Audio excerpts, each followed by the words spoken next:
Olá, seja bem-vindo a mais um estudo da Palavra de Deus. Hoje nós vamos estudar sobre a Igreja Verdadeira. Que a paz do Senhor Jesus Cristo e o Espírito Santo seja contigo e vos conceda entendimento nesse estudo de hoje. De acordo com o Seminário Teológico Gordon Conwell, no mundo existe nada mais, nada menos do que 47 mil denominações cristãs.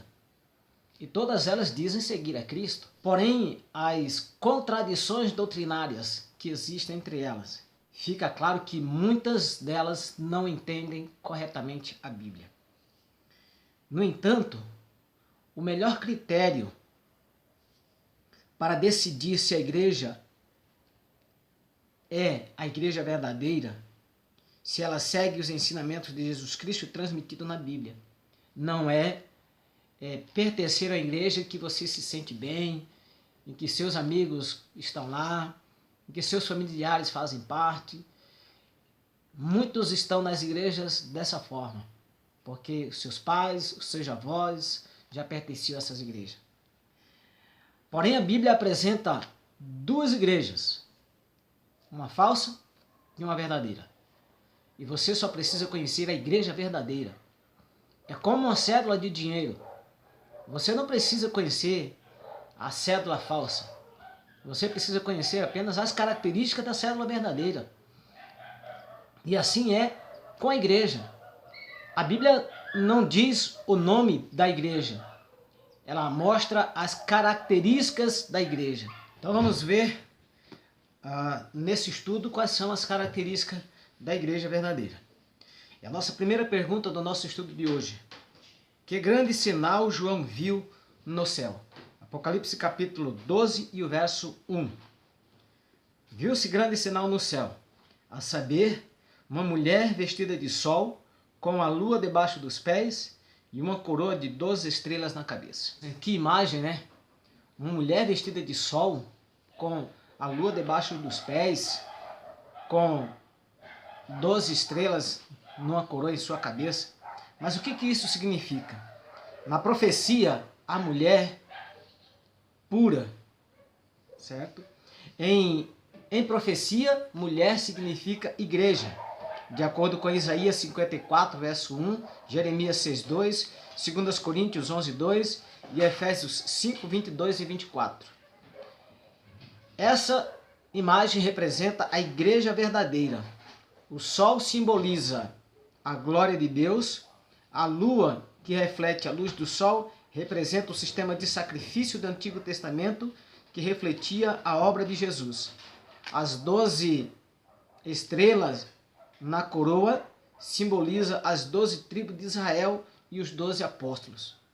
O conjunto de astros também representa a orientação profética que marca os sinais dos tempos. Que outro grande sinal João viu no céu? Capítulo 12 e o verso 3 de Apocalipse. Viu-se também outro sinal no céu. Eis um dragão grande, vermelho, com 7 cabeças, 10 chifres, e nas suas cabeças 7 diademas. Agora temos uma outra figura, dessa vez uma figura bem diferente. Esse símbolo ou poder é identificado como a antiga serpente que se chama Diabo e Satanás, de acordo com Apocalipse 12, verso 9. O dragão é o inimigo de Deus. A sua rebelião começou lá no céu. E quando ele se opôs ao governo de Deus e desejou ser semelhante ao Altíssimo. E o que levou o dragão a perseguir a mulher? Verso 4 e verso 5 do capítulo 12. A sua cauda arrastava a terça parte das estrelas do céu, as quais lançou para a terra. E o dragão se deteve em frente da mulher que estava para dar à luz, a fim de lhe devorar o filho quando nascesse. Nasceu-lhe, pois, o filho varão, que há de reger todas as nações com cetro de ferro, e o seu filho foi arrebatado para Deus até o seu trono. O que levou o dragão ou seja, Satanás perseguia a igreja. O Messias estava prometido. A igreja, desde os dias do Antigo Testamento, foi profetizado que ele havia de reger as nações com vara de ferro. Satanás arrastou a terça parte dos anjos. Satanás usou Herodes, que governava a Judéia, para tentar matar a Jesus assim que ele nasceu. José e Maria foram avisados por um anjo e fugiram para o Egito, cumprindo o que fora dito pelo profeta Jeremias, no capítulo 31, verso 15, e pelo profeta Oséias, capítulo 11, verso 9. O dragão procurou destruir a Cristo e a igreja por meio de Roma, que é identificada pelas 7 cabeças de Apocalipse, capítulo 12, verso 3, e capítulo 17, verso 9 e verso 18. Os 10 chifres de Apocalipse 12, 3 são as nações que surgiram da desintegração do Império Romano, de acordo com Daniel 7, 24 e 25. Como Satanás não pôde destruir Jesus enquanto esteve na terra, o que ele fez com a igreja? Capítulo 12, verso 13. Quando, pois, o dragão se viu atirado para a terra, perseguiu a mulher que dera à luz a um filho. Então, como ele não pôde destruir a Cristo, então ele perseguiu a igreja. Quando Cristo foi preso e crucificado, os seus seguidores começaram a enfrentar a perseguição. Jesus havia advertido os discípulos de que seriam odiados e maltratados pelas pessoas por causa de sua obediência a ele e a sua palavra. Ele também prometeu bênção àqueles que suportassem a perseguição com fidelidade e perseverança. O que aconteceu com a igreja diante da perseguição do dragão? Capítulo 12, o verso 6. A mulher, porém, fugiu para o deserto, onde lhe havia Deus preparado lugar para que nele a sustentasse durante 1260 dias. Ou seja, dias em profecia representa ano. Então, 1260 dias, 1260 anos. O princípio bíblico para aplicar dia para ano se encontra em Ezequiel 4, 6 e 7, Números 14 e 34. Então, a igreja foi para o deserto e lá ficou por 1260 anos. Historicamente, esse período começou com a vigência do edito de Justiniano no ano 538, que concedeu ao bispo de Roma autoridade religiosa e política, e terminou no ano 1798, quando Napoleão Bonaparte enviou suas tropas, comandado pelo general Luiz Alexandre Berthier, para aprisionar o Papa Pio VI, colocando assim um fim na supremacia papal sobre outro soberano. E durante 1260 anos, as tradições não bíblicas foram consideradas dogmas religiosos, os quais foram impostos pela lei civil. Os que se mantinham fiéis às verdades bíblicas eram perseguidos e às vezes martirizados. Então, durante 1260 anos, a igreja romana ela dominou religiosamente e politicamente e trouxe para dentro da igreja muitas tradições, muitos dogmas pagãos, certo?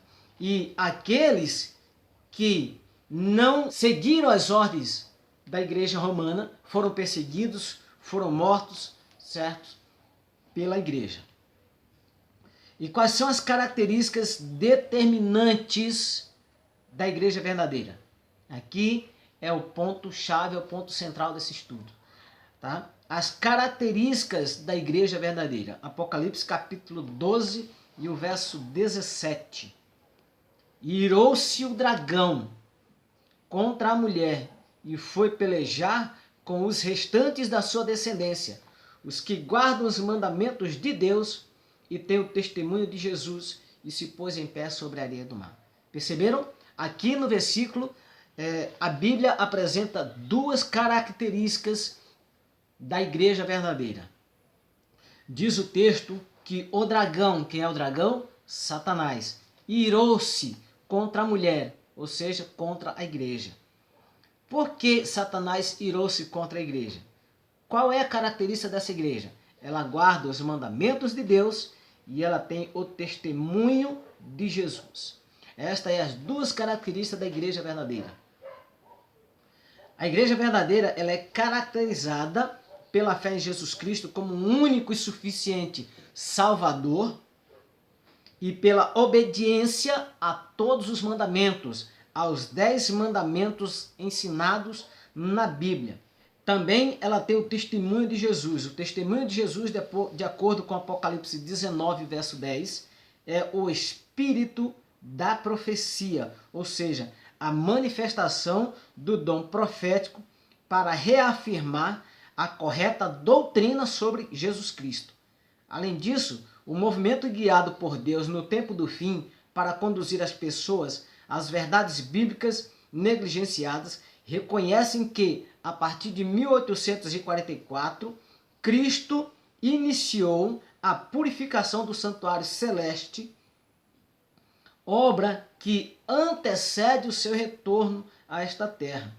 Essa igreja ela tem uma mensagem especial a ser proclamada em todo o mundo, a toda a nação, tribo, língua e povo. E qual é o motivo da vitória do remanescente que guarda os mandamentos de Deus e tem o testemunho de Jesus?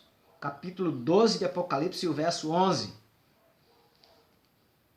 É assim diz o Senhor: eles, pois, o venceram por causa do sangue do Cordeiro e por causa da palavra do testemunho que deram, e mesmo em face à morte não amaram a própria vida.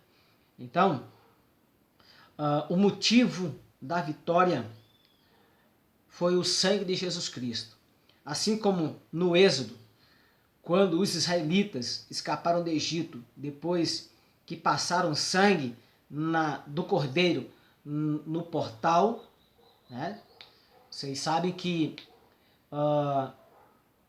quando Moisés estava para tirar o povo de Deus lá do Egito, antes que eles saíssem, Deus mandou que Moisés reunisse todo o seu povo, ficasse dentro de casa e matasse o cordeiro e passasse o sangue no portal, por fora da porta, né? E o anjo destruidor, isso foi ali na 10ª praga, que foi a praga da morte dos primogênitos. Então o anjo destruidor, quando ele passava e que via o sangue no portal, ele não entrava naquela casa, porque sabia que ali aquela casa estava marcada com o sangue do Cordeiro. Tá? Havia obedecido a palavra de Deus. E na casa que não tinha o sangue no portal, então ele entrava ali e matava todo o primogênito, desde o animal até o filho do servo, da serva e do patrão. Então, esse foi o motivo da vitória dos israelitas, certo? Também é o mesmo motivo da vitória dos remanescentes. O sangue do Cordeiro, o sangue de Jesus Cristo, que tira o pecado do mundo. A fé na morte e ressurreição de Cristo capacitará os remanescentes a dar seu testemunho de fé.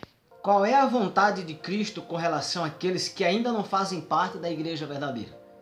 João capítulo 10, verso 16. Ainda tenho outras ovelhas, não deste aprisco. A mim me convém conduzi-las. Elas ouvirão a minha voz, então haverá um rebanho e um pastor. Esta é a vontade de Cristo, queridos, para você que ainda não faz parte da igreja verdadeira. Se você faz parte de uma igreja que não guarda os mandamentos de Deus, se você faz parte de uma igreja e que ainda você percebe que existe contradições bíblicas, você percebe que alguma coisa não está correta ali, Deus convida você a sair deste povo, a fazer parte da igreja verdadeira. Olha o convite que ele estende a você lá em Apocalipse 18, verso 4. Ouvi outra voz do céu dizendo: retirai-vos dela, povo meu, para não serdes cúmplices em seus pecados e para não participardes dos seus flagelos. Esse é o convite de Deus para você, queridos.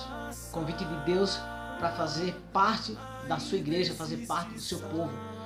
Deus, ele tem pessoas sinceras e fiéis em todas as denominações. E Deus convida as suas ovelhas a saírem dessas igrejas que não obedecem aos seus mandamentos. que estão seguindo doutrinas de homem.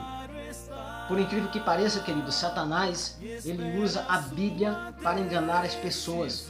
E isso está registrado no livro de Mateus, capítulo 7, do verso 21 ao 23. Assim diz o Senhor: nem todo o que me diz Senhor, Senhor entrará no reino dos céus, mas aquele que faz a vontade de meu Pai que está nos céus. Muitos naquele dia hão de dizer-me: Senhor, Senhor, porventura não temos nós profetizado em teu nome? E em teu nome não expelimos demônios? E em teu nome não fizemos muitos milagres? Então lhes direi explicitamente: nunca vos conheci. Apartai-vos de mim, os que praticais a iniquidade. Perceberam, queridos? Quando Cristo vier à terra, buscar o seu povo, buscar a sua igreja, muitos irão chegar para Jesus Cristo e dizer: Senhor, em teu nome nós expulsamos demônios, em teu nome nós fizemos muitos milagres. E Cristo irá dizer para essas pessoas: apartai-vos de mim, eu não conheço vocês, vocês que praticam a iniquidade. E de acordo com a palavra de Deus, querido, iniquidade é a mesma coisa que pecado. Iniquidade é a transgressão da lei de Deus. Então, queridos, Deus convida você nesta manhã, neste dia, Deus convida você para fazer parte da igreja que guarda os seus mandamentos, para fazer parte da igreja verdadeira. Deus convida você para receber a salvação dele, receber a coroa da vitória. Você entendeu, queridos, qual é o objetivo desse estudo? Se você entendeu que o objetivo desse estudo, se você entendeu que a mensagem deste dia, que a mensagem de hoje falou ao seu coração e você deseja fazer parte da igreja de Deus, você deseja guardar os mandamentos de Deus, eu convido você a orar comigo neste momento. Feche seus olhos e ore comigo. Em nome de Deus e Pai que está nos céus, somos gratos ao Senhor pelo dom da vida que o Senhor nos concede. Pedimos, Pai, o teu auxílio, a tua ajuda para nos mantermos fiéis ao Senhor, mesmo em face da morte, Deus. O Senhor nos ajuda, Deus, a guardarmos os teus mandamentos. Eu oro, Senhor, por esta pessoa, Deus, que decidiu guardar todos os teus mandamentos, decidiu fazer parte da tua igreja. Que o Senhor, Deus, abençoe poderosamente a estas pessoas. Abençoe a vida dessas pessoas. Lhe dê poder, ó Deus, para que essas pessoas sejam vitoriosas em nome de Cristo Jesus. Esta é a nossa oração, Pai. E nós oramos em nome de Jesus Cristo. Amém. Um forte abraço, fiquem todos com Deus e até o nosso próximo encontro, nosso próximo estudo.